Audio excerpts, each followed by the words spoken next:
اللهم اجعل القرآن ربيع قلبي ونور بصري وجلاء حزني وذهاب همي.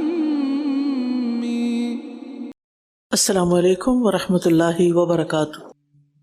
نحمده ونصلی علی رسولہ الکریم. اما بعد فاعوذ باللہ من الشیطان الرجیم. بسم اللہ الرحمن الرحیم. رب اشرح لی صدری ویسر لی امری واحلل عقدۃ من لسانی یفقہوا قولی. 9واں پارہ. قال الملأ الذين استكبروا من قومه لنخرجنك يا شعيب والذين آمنوا معك من قريتنا أو لتعودن في ملتنا قال أولو كنا كارهين. اس کی قوم میں سے تکبر کرنے والے سرداروں نے کہا، اے شعیب، ہم تجھے اور ان لوگوں کو جو تیرے ساتھ ایمان لائے ہیں اپنی بستی سے ضرور نکال دیں گے، ورنہ تم سب کو لازماً ہماری ملت میں پلٹنا ہوگا. اس نے کہا اگرچہ ہم اس کو ناپسند کرنے والے ہوں. اب یہاں پر ہم دیکھتے ہیں کہ وہ دھمکی دے رہے ہیں کہ اگر تم نے ہمارا طریقہ اختیار نہیں کیا تو یہاں نہیں رہ سکتے. تو بات یہ ہے کہ جب کسی کے پاس دلیل ختم ہو جاتی تو ظالم طبقہ ہجرت یا کمپرومائز، سمجھوتا، اس کا ہتھیار استعمال کرتا ہے. تو ان متکبر سرداروں نے دو ٹوک دھمکی دی کہ ہماری بستی میں رہنا چاہتے ہو تو ہمارے طریقے پہ رہو گے، ورنہ اس جگہ کو چھوڑنا پڑے گا، یہاں سے نکلنا پڑے گا.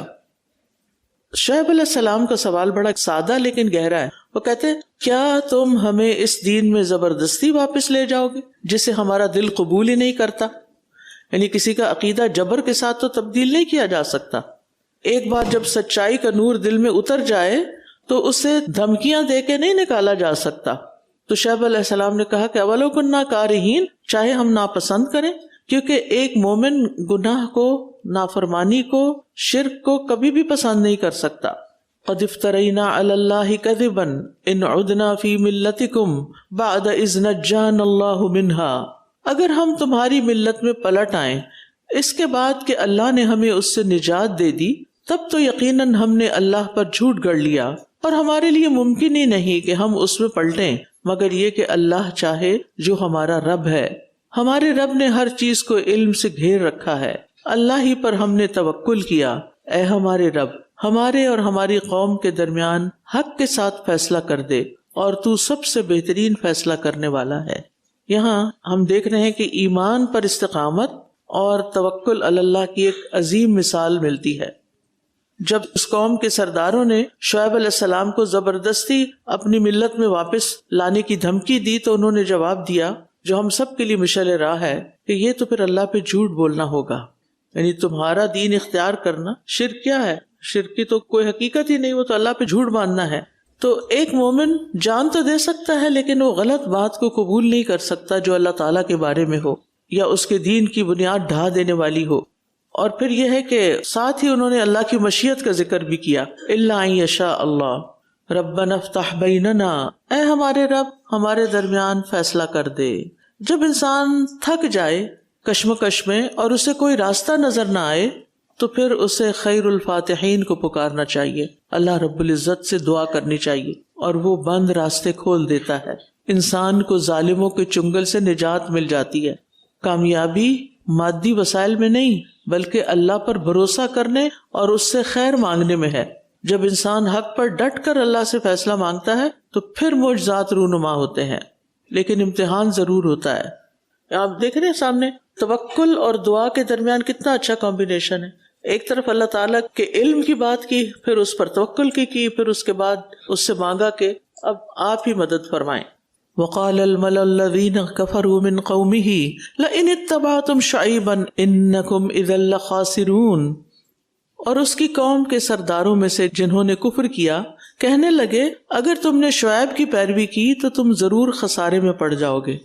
یعنی فائدے اور نقصان کا غلط تصور. شعیب علیہ السلام امانت داری کا درس دے رہے تھے اور ان کی قوم کے لوگ کیا کہہ رہے تھے کہ اگر تم امانت داری برتو گے تو تمہیں فائدہ نہیں ہونا، تم لاس میں ہوگے. آج بھی تو لوگوں کا یہی کانسیپٹ ہے نا کہ اگر ہم امانت داری برتے تو بزنس نہیں چلتا. قوم مدین کے سرداروں کے نزدیک کامیابی صرف مال و دولت اور تجارتی نفع میں تھی. ان کا خیال تھا کہ اگر ہم شعیب علیہ السلام کی بات مان کر ناپ تول ٹھیک کر لیں گے تو ہمارا نفع کم ہو جائے گا، منافع تھوڑا ہو جائے گا. اگر ہم نے دھوکہ دہی چھوڑ دی تو ہماری تجارتی ساکھ جو جھوٹ پہ مبنی تھی ختم ہو جائے گی. تو باطل جو ہوتا ہے نا وہ ہمیشہ دنیا کے خسارے کو ہائی لائٹ کرتا ہے. ان کے نزدیک دین پر عمل کرنا خسارے کا باعث ہے. آج بھی آپ دیکھیں کہ اگر لوگوں کو منع کیا جائے کہ سود لینا چھوڑ دو تو وہ طرح طرح کے اسی طرح کے عذر پیش کریں گے کہ اگر ہم نے اسلامی اصول اپنا لیے تو ہم عالمی معیشت میں پیچھے رہ جائیں گے اور برباد ہو جائیں گے. تو بات یہ ہے کہ اصل نقصان دنیا کا نقصان نہیں ہے، آخرت کا نقصان ہے. غلط طریقے اختیار کر کے انسان جتنا بھی مال اکٹھا کر لے آخر اس نے چھوڑ کے جانا ہے اور اللہ کے پاس تو اس کی کوئی ویلیو ہی نہیں. پھر فَأَخَذَتْهُمُ الرَّجْفَةُ فَأَصْبَحُوا فِي دَارِهِمْ جَاثِمِينَ، بس انہیں زلزلے نے آ لیا تو وہ اپنے گھروں میں اوندھے پڑے رہ گئے. شعیب علیہ السلام اور ان کے ساتھیوں کو ان لوگوں نے خوف زدہ کیا اور دھمکیاں دی تو اللہ کی طرف سے ان پر لرزہ طاری کر دیا گیا. وہ ایسی باتیں کر رہے تھے کہ جو ان کے اوپر عذاب لانے کا باعث بن گئیں.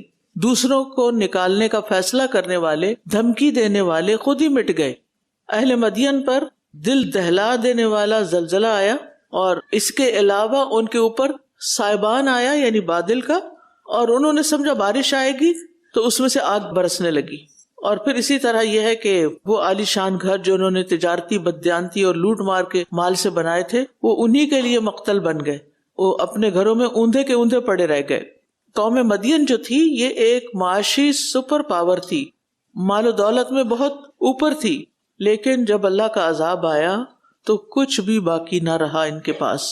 الذین کذبوا شعیبا کأن لم یغنوا فیہا الذین کذبوا شعیبا کانوا ھم الخاسرین، جن لوگوں نے شعیب کو جھٹلایا تھا وہ یوں مٹے گویا وہ اس میں کبھی بسے ہی نہ تھے. وہ لوگ جنہوں نے شعیب کو جھٹلا دیا وہی خسارہ پانے والے تھے. پچھلی آیات میں ہونے والی ساری ڈسکشن کا بہترین خلاصہ ہے یہاں، اور سبق یہ ملتا ہے کہ اللہ کی نافرمانی پر مبنی خوشحالی بالکل عارضی ہوتی. یعنی اگر کوئی اللہ کو ناراض کر کے دنیا کے فائدے اٹھا رہا ہے تو بہت عارضی ہیں، ٹیمپریری ہیں. اور کأن لم یغنوا فیہا اس طرح مٹے کہ نام نشان ہی نہیں رہا. اور قوم مدین ایک عالمی تجارتی ہب بھی تھا، ان کی بستیاں رونقوں سے بھرپور تھیں، لیکن اس کے بعد ان کے کوئی آثار بھی نہ بچے. سرداروں نے کہا تھا کہ اگر تم نے شعیب کی پیروی کی تو تم خسارے میں رہو گے. اللہ تعالیٰ نے یہاں ان کا جملہ انہی پر لوٹایا، فرمایا کانوا ھم الخاسرین. وہ جو شعیب علیہ السلام کو خسارہ بتا رہے تھے وہ دراصل خود خسارے میں پڑ گئے. اصل نقصان مال کا چلے جانا نہیں بلکہ ایمان کا کھو دینا ہے اور اللہ کی پکڑ میں آ جانا ہے. دنیا کی بستیوں اور دنیا کے مال کا اصل وارث اللہ ہے. یہاں ہم سب مسافر ہیں اور دنیا کی نعمتوں میں اگر کوئی برسوں بھی ڈوبا رہے اور آخرت میں اس کے لیے آگ ہو تو وہ خسارے میں ہی ہے. فَتَوَلَّى عَنْهُمْ وَقَالَ يَا قَوْمِ لَقَدْ أَبْلَغْتُكُمْ رِسَالَاتِ رَبِّي وَنَصَحْتُ لَكُمْ فَكَيْفَ آسَىٰ عَلَىٰ قَوْمٍ كَافِرِينَ. تو اس نے ان سے منہ پھیر لیا اور کہنے لگا اے میری قوم، یقیناً میں نے تمہیں اپنے رب کے پیغامات پہنچا دیے اور میں نے تمہاری خیر خواہی کی، تو میں کیوں کر افسوس کروں ایسے لوگوں پر جو کفر کرنے والے تھے. انبیاء اپنی قوم کے لیے بڑے خیر خواہ ہوتے ہیں، ان کی ضد اور ہٹ دھرمی پر غمگین ہوتے ہیں. انہوں نے ہر طریقے سے ان کو میسج کنوے کیے، سمجھایا، نصیحت کی، خیر خواہی کی، لیکن قوم مان کر نہ دی. جب اللہ کا عذاب آیا تو ان کے دل میں دکھ ہوا کہ انہوں نے حق کو جانتے بوجھتے جھٹلایا ہے، معجزات کا مذاق اڑایا ہے، کمزوروں پہ ظلم کیا. یہ لوگ رحم کے مستحق نہیں. ایک بڑا سبق ہے اس میں، اگر خیر خواہوں کی نصیحت کو جھٹلایا جاتا رہے تو ایسا وقت آ جاتا ہے کہ پھر رحمت کے دروازے بند ہو جاتے ہیں اور پھر ایسی تباہی آتی ہے کہ آسمان و زمین بھی اس پر نہیں روتے. وَمَا أَرْسَلْنَا فِي قَرْيَةٍ مِّن نَبِيٍّ إِلَّا أَخَذْنَا أَهْلَهَا بِالْبَأْسَاءِ وَالضَّرَّاءِ لَعَلَّهُمْ يَضَّرَّعُونَ. اور جس بستی میں بھی ہم نے کوئی نبی بھیجا اس کے رہنے والوں کو ہم نے سختی اور تکلیف کے ساتھ پکڑا تاکہ وہ عاجزی اختیار کریں. یہاں اللہ تعالیٰ کا ایک طریقہ بتایا جا رہا ہے، اللہ کی ایک سنت، ایک یونیورسل لا جس کے تحت وہ قوموں کی تربیت کرتا ہے، ان کا امتحان لیتا ہے اور پھر کس طرح اللہ تعالیٰ ان کو سمجھاتا ہے، اور جب وہ نہیں مانتے تو ان کے ساتھ پھر کیا ہوتا ہے۔ یہاں پر بتایا جا رہا ہے کہ جس بستی میں بھی ہم نے کوئی نبی بھیجا، اس کے رہنے والوں کو ہم نے سختی اور تکلیف کے ساتھ پکڑا تاکہ وہ عاجزی اختیار کریں، یعنی ان کے اوپر آزمائشیں بھیجی، تنگی بھیجی، ان کے مادی سہارے ان سے چھنے۔ کبھی تنگی اور بیماری بھی انسان کے لیے باعث رحمت ہوتی ہے تاکہ انسان ہوش میں آئے اور اللہ کی طرف رجوع کرے۔ تنگی تکلیف کیوں آتی ہے؟ کیونکہ انسان کو جب نعمتیں ملتی ہیں نا تو اللہ کو بھولتا ہے۔ جب انسان اللہ کو بھول جاتا ہے تو اللہ تعالیٰ اس کو واپس پلٹانے کے لیے اس کو مشکل میں ڈالتے ہیں تاکہ یہ خوب اللہ کو پکارے۔ تو تکلیف اور پریشانی میں اپنی قسمت کو برا بھلا کہنے کی بجائے اللہ تعالیٰ کی طرف رجوع کرنا چاہیے۔ بعض اوقات مصائب کا آنا بھی نعمت کا باعث بنتا ہے تاکہ انسان خالص ہو کر اللہ کو پکارے، اسی سے امید رکھیں، کسی اور سے نہ رکھیں، اور اس کے نتیجے میں انہیں اللہ پر توکل، اس کی طرف رجوع اور ایمان کی مٹھاس نصیب ہو جاتی ہے۔ ثم بدلنا مکان السیئۃ الحسنۃ حتی عفوا وقالوا قد مس آباءنا الضراء والسراء فأخذناهم بغتة وهم لا يشعرون۔ پھر ہم نے بدحالی کو خوشحالی سے بدل دیا، یہاں تک کہ وہ خوب پھلے پھولے اور کہنے لگے ہمارے آباء و اجداد کو بھی تکلیف اور راحت پہنچی تھی، تو ہم نے انہیں اچانک پکڑ لیا اس حال میں کہ انہیں خبر تک نہ ہوئی۔ یاد رکھیے، تکلیف کے بعد آسانی کا آنا یہ بھی بعض اوقات آزمائش ہوتی ہے۔ جہاں تکلیف آزمائش ہے وہاں خوشحالی بھی آزمائش ہے۔ اللہ تعالیٰ تنگی کے ساتھ بھی آزماتا ہے اور خوشحالی کے ساتھ بھی آزماتا ہے، اور یہ تنگی کی آزمائش سے بڑی آزمائش ہوتی ہے، کیونکہ تنگی کی حالت میں اگر کوئی اللہ کی طرف رجوع نہیں کرتا تو پھر اللہ تعالیٰ امتحان کا رخ بدل دیتے ہیں۔ انسان کو مال و دولت، صحت، وسائل کثرت سے دے دیے جاتے ہیں، کیا اب یہ شکر گزار ہوتے ہیں کہ نہیں؟ اللہ کی اطاعت کرتے ہیں کہ نہیں؟ لیکن پھر کیا ہوا؟ حتی عفوا، یعنی جب ان کو خوب سب کچھ ملا تو وہ اپنی اوقات بھول گئے۔ یعنی عفو کا مطلب زیادہ ہوئے، یعنی نعمتوں کی بارش ہو گئی تو پھر کہنے لگے تکلیفیں تو ہمارے آباء و اجداد پہ بھی آتی تھیں، یہ کوئی بڑی بات نہیں۔ اور اس کے نتیجے میں کیا ہوا؟ فأخذناهم بغتة، ہم نے انہیں اچانک پکڑا، یعنی پھر ان پہ عذاب آ گیا۔ وَلَوْ أَنَّ أَهْلَ الْقُرَىٰ آمَنُوا وَاتَّقَوْا لَفَتَحْنَا عَلَيْهِمْ بَرَكَاتٍ مِّنَ السَّمَاءِ وَالْأَرْضِ وَلَٰكِنْ كَذَّبُوا فَأَخَذْنَاهُمْ بِمَا كَانُوا يَكْسِبُونَ۔ اور اگر باقی بستیوں والے ایمان لے آتے اور تقوی اختیار کرتے تو ہم ضرور ان پر آسمان اور زمین سے برکتوں کے دروازے کھول دیتے، لیکن انہوں نے جھٹلایا تو ہم نے انہیں اس کمائی کے عوض پکڑ لیا جو وہ کیا کرتے تھے۔ یہاں کامیابی کا فارمولہ بتایا جا رہا ہے جس سے کوئی بھی معاشرہ زوال سے نکل کر حقیقی عروج پا سکتا ہے، اور وہ کیا ہے؟ ایمان اور تقوی۔ جب بھی کسی کے اندر یہ دو خوبیاں ہوتی ہیں کہ اس کا ایمان بڑھتا ہے اور تقوی بڑھتا ہے، تو پھر اللہ سبحانہ وتعالیٰ دو راستوں سے خیر پہنچاتے ہیں، آسمان سے بھی اور زمین سے بھی۔ یعنی یا وہ بھلائیاں زمین سے پیدا ہوتی ہیں یا وہ آسمان سے حاصل ہوتی ہیں، لیکن شرط یہ ہے کہ انسان کے اندر ایمان اور تقوی اعلیٰ درجے کا ہو۔ اور پھر برکات من السماء، یعنی برکت کا لفظ استعمال ہوا ہے، اس کا مطلب صرف زیادہ ہونا نہیں بلکہ بہت فائدہ مند ہونا۔ بعض اوقات تھوڑی سی چیز بہت فائدہ مند ہوتی ہے۔ آسمان کی برکتیں بر وقت بارش، دعاؤں کی قبولیت، ذہنی سکون، فرشتوں کی حفاظت، اور زمین کی برکتیں جیسے اناج کی فراوانی، پھلوں کے ذائقے کی خوشگواری، زمین کے اندر کے ذخائر کا باہر نکلنا، رزق کے دروازے کھل جانا۔ تو برکت صرف کوانٹیٹی میں زیادہ ہونا نہیں، تھوڑے میں بھی برکت ہو جاتی ہے۔ اور پھر یہ کہ انسان کی زندگی کے حالات تو بدلتے رہتے ہیں، لیکن خوش نصیب وہ ہے جو ایمان لا کر تقوی کو لازم کر لے۔ امام ابن الجوزی کہتے ہیں، جان لو کہ زمانہ کبھی ایک حال پہ قائم نہیں رہتا، کبھی فقر، کبھی دولت، کبھی عزت، کبھی ذلت، کبھی دوست خوش ہوتے ہیں، کبھی دشمن خوشی مناتے ہیں۔ بس خوش نصیب وہ ہے جو ہر حال میں ایک اصول یعنی تقوی کو لازم پکڑ لے، اور وہ ہے اللہ کا خوف۔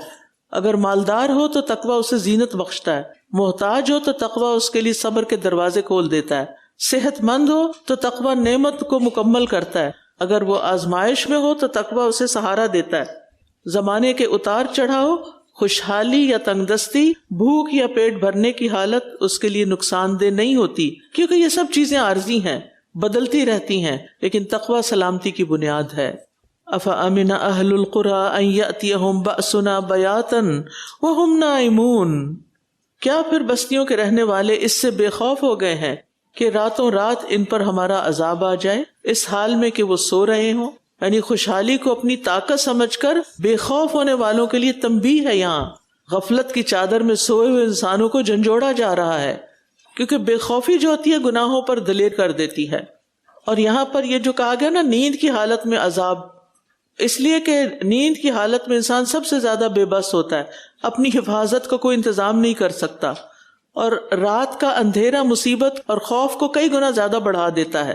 اللہ کی پکڑ تو کسی وقت بھی آ سکتی ہے، اور وہ وقت جب ہم سب سے زیادہ پرسکون اور بے فکر ہوتے ہیں اس وقت بھی آتی ہے۔ بہت سے لوگ دن بھر گناہ کرتے رہتے ہیں، رات کو مزے سے سو رہے ہوتے ہیں اور وہ سمجھتے ہیں کہ کچھ نہیں ہوتا، لیکن اچانک پکڑ آ جاتی ہے، یعنی سڈن ڈیزاسٹرز کوئی ایسے آ جاتے ہیں۔ لہٰذا ہم میں سے ہر ایک کو رات کو سونے سے پہلے اپنے گناہوں کی معافی مانگ کر سونا چاہیے۔ اوامن اہل القری ان یاتیہم بأسنا ضحی وہم یلعبون، کیا بھلا بستیوں کے رہنے والے اس سے بے خوف ہو گئے کہ ہمارا عذاب ان پر چاشت کے وقت آ جائے، اس حال میں کہ وہ کھیل رہے ہوں؟ یا غفلت کے ایک دوسرے پہلو کو واضح کیا جا رہا ہے۔ وہاں رات کے اندھیرے اور نیند کی حالت میں اچانک پکڑ کا ذکر تھا، اب دن کی روشنی اور زندگی کی چہل پہل میں اللہ کے عذاب آنے کا تذکرہ ہے۔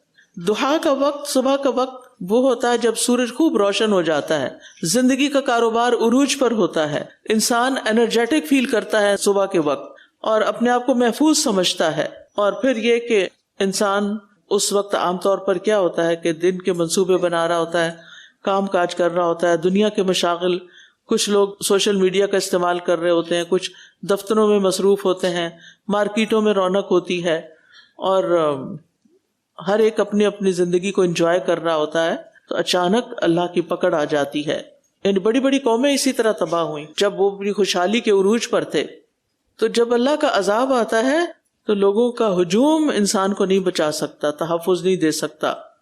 تو اس سے سبق کیا ملتا ہے کہ کام کاج کے وقت بھی، مصروفیت کے وقت بھی، دن کے اول حصے میں بھی انسان اللہ کو یاد کرتا رہے، اپنے کاموں کے دوران اللہ تعالیٰ کو نہ بھولے۔ اور غفلت کی انتہا ہی دراصل تباہی کی ابتدا ہے۔ افامنوا مکر اللہ فلا یأمن مکر اللہ الا القوم الخاسرون، کیا پھر یہ اللہ کی تدبیر سے بے خوف ہو گئے ہیں؟ حالانکہ اللہ کی تدبیر سے وہی لوگ بے خوف ہوتے ہیں جو خسارہ پانے والے ہیں۔ یعنی یہاں اللہ تعالیٰ نے بے خوفی کو، لاپرواہی کو تباہی کی حتمی علامت قرار دیا ہے، اور یہ آیت انسان کے غرور کو توڑنے اور اسے ہر وقت الرٹ رہنے کی دعوت دے رہی ہے۔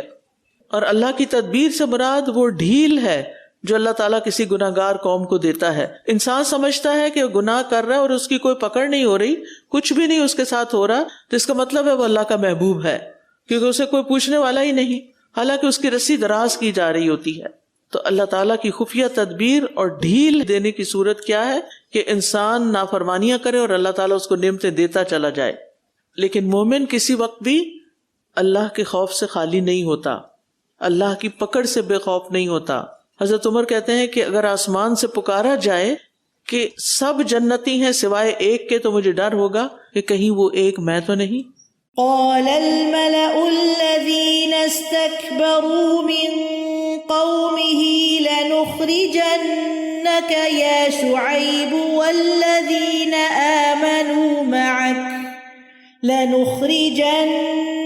يا شعيب والذين آمنوا معك من قريتنا أو لتعودن في ملتنا قال أولو كنا كارهين قد افترينا على الله كذبا إن عدنا في ملتكم بعد إذ نجانا الله منها وما يكون لنا أن نعود فيها إلا أن يشاء الله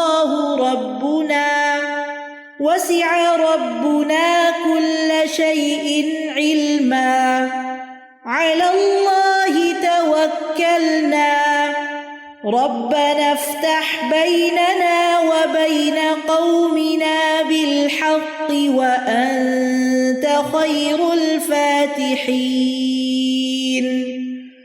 وقال الملأ الذين كفروا من قومه لئن اتبعتم شعيبا إنكم إذا لخاسرون فأخذتهم الرجفة فأصبحوا في دارهم جاثمين.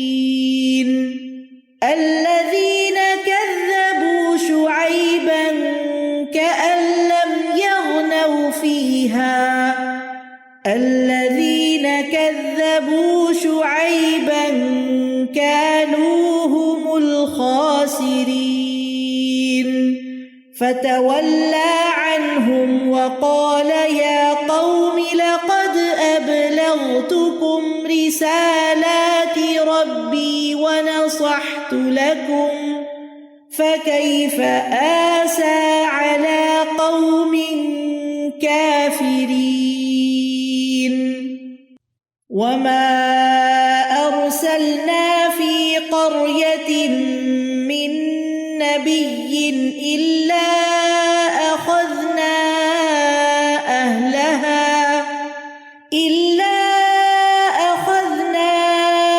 أهلها بالبأساء والضراء لعلهم يضرعون.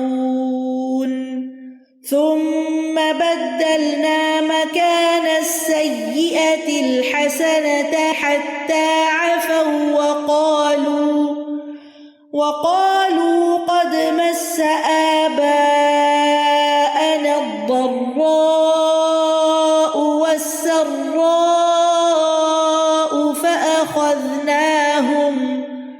فأخذناهم بغتة وهم لا يشعرون.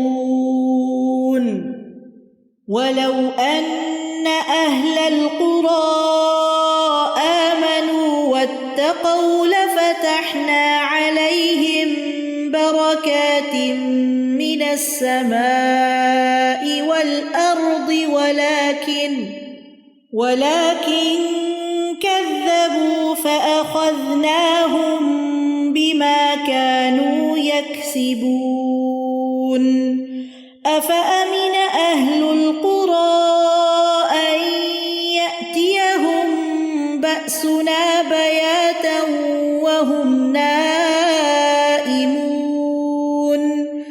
أوأمن أهل القرى أن يأتيهم بأسنا ضحى وهم يلعبون.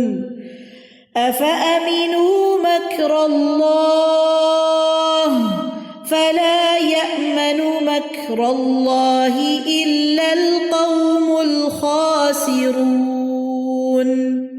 اللهم اجعل القرآن ربيع قلبي ونور بصري وجلاء حزني وذهاب همي